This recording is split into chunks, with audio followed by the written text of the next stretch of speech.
Switch Station 32 back for another news video. It was another week where there wasn't too much news to go over, so we'll make a quick little video.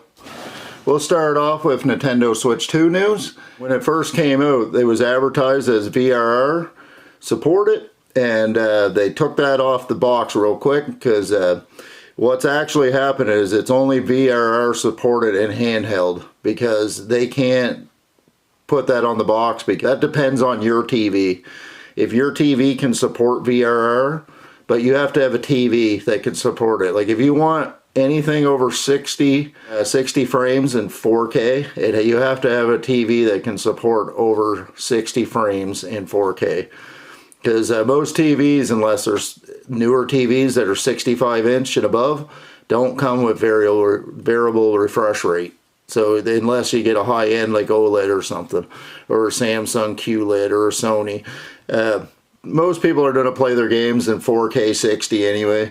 Most games ain't going to be 4K 120. They're going to be either upscaled to 4K 120, or they're going to be 2K, half of 4K, 1440p at 120.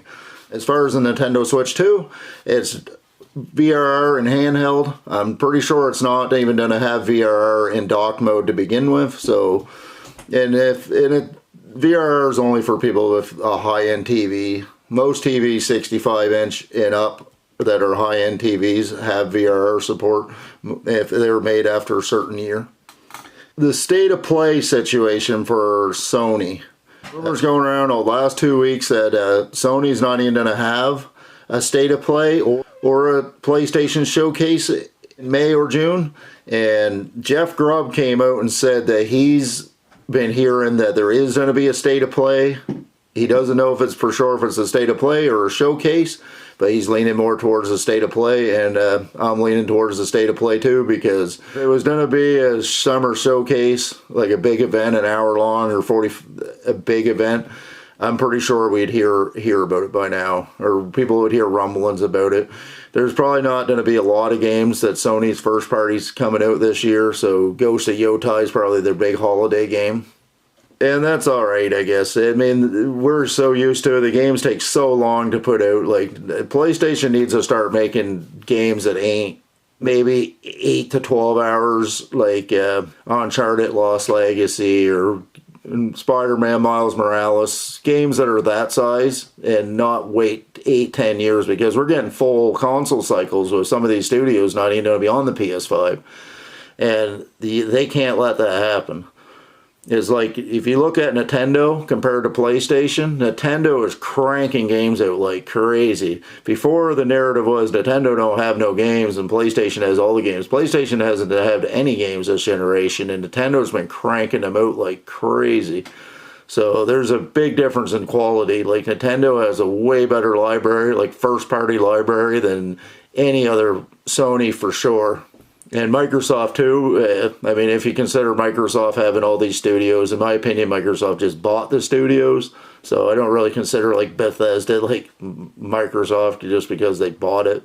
And it was already a really established company. They didn't need the money and all this stuff. PlayStation Stars they're getting rid of PlayStation Stars, which sucks because a lot of people use PlayStation Stars to get $5 here or $10 there, save their points and all this stuff. And it was just a free monthly program. So to get rid of that is a bad thing for Sony. And I think they just want to get rid of it because they thought people were going to take these little stickers and all this stuff that you can put in your little showcase. And that's kind of cool to collect that stuff. But people want actual money. Everything's so expensive right now. Sony should be giving people more rewards. They actually, instead of being upset that people are getting money or trading it in for a store credit, they should be upping it and giving you more store credit for it. Instead of getting $5 for 1,200 points, you should be getting $10, in my opinion, just because everything's so expensive. And it keeps you in their ecosystem as well, so it helps Sony.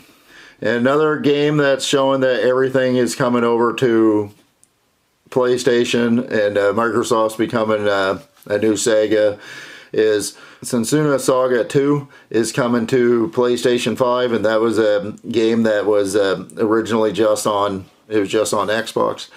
And there's a rumor Starfield is in the works, and Starfield's coming over, and even Phil Spencer said Starfield wasn't coming over. So once Starfield comes over, everything's coming. For me, I'm not an Xbox guy. I've never have been. I'm not a first-person shooter guy. I'm more of like a Final Fantasy, Zelda type of person. That's why I like PlayStation, Nintendo. But everybody needs competition. Like, competition keeps the prices low and high quality of games. So we don't want Microsoft to stop making consoles. Like, we want Microsoft to be successful with the Xbox.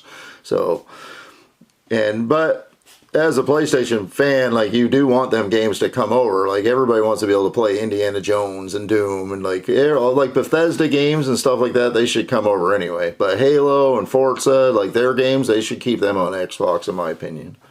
Borderlands 4 news, and this right here is just people being out of touch with how the market works. And buddy that made Borderlands is on Twitter, and he was saying, somebody asked him to keep the prices down, and he said, well, that's not my decision, but real gamers will find a way to buy the games. And in my opinion, that's not to push people away from Borderlands. And he compared, like, 1994, he bought his game at $90 and how expensive it was. But what he doesn't realize is, in 1994, he might have paid $90 to go buy his game, but he filled his gas tank for $25. He stopped at McDonald's and bought a Happy Meal for $1.50. Like, he don't realize how much everything else has went up around it. It's not just the game went up. All your bills went up. So back then, yeah, you might have spent $90 on it, but you didn't spend $100 just driving to the store to get yourself something to eat and fill your tank up with gas to go home. That's way out of touch. An opinion, and I hate when people use that, because yeah, some things are expensive, but 99% of everything else was cheaper. So yeah, you might have spent a little bit more money on this, but you saved a lot more money on everything else. And the biggest reason why I hate that argument is like, oh, well, there's $90. Yes, but these companies don't realize back then people only bought 2 or 3 games a year. Now they want you to buy 2 or 3 games a month.